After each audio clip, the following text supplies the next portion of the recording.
শক্তিশালী ঘূর্ণিঝড় মোরার অগ্রভাগ আঘাত হেনেছে সেন্ট মার্টিনস দ্বীপে। সকালে উপকূলের জেলাগুলোতে আঘাত হানবে ঝড়টি।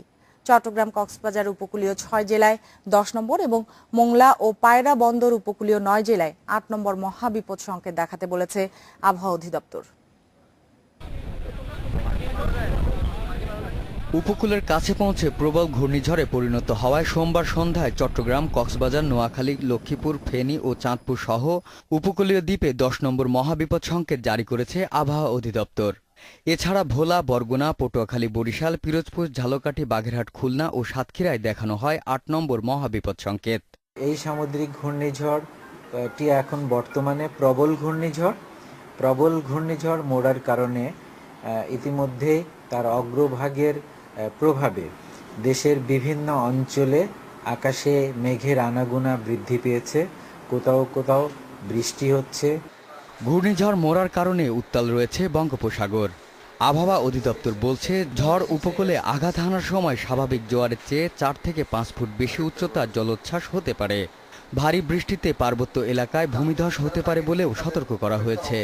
চট্টগ্রাম এবং কক্সবাজার যে উপকূলীয় জেলাগুলি আছে, সেই জেলাগুলিও আসলে 10 নম্বর মহাবিপদ সংকেতের আওতায় চলে আসবে।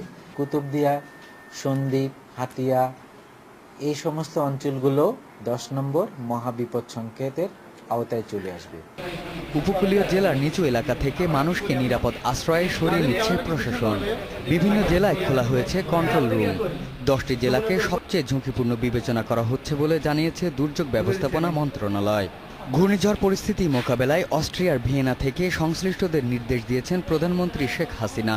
আমরা প্রায় কম বেশি 2.5 লক্ষকে আমরা ঘূর্ণিঝড় আশ্রয়কেন্দ্র নিয়েছি।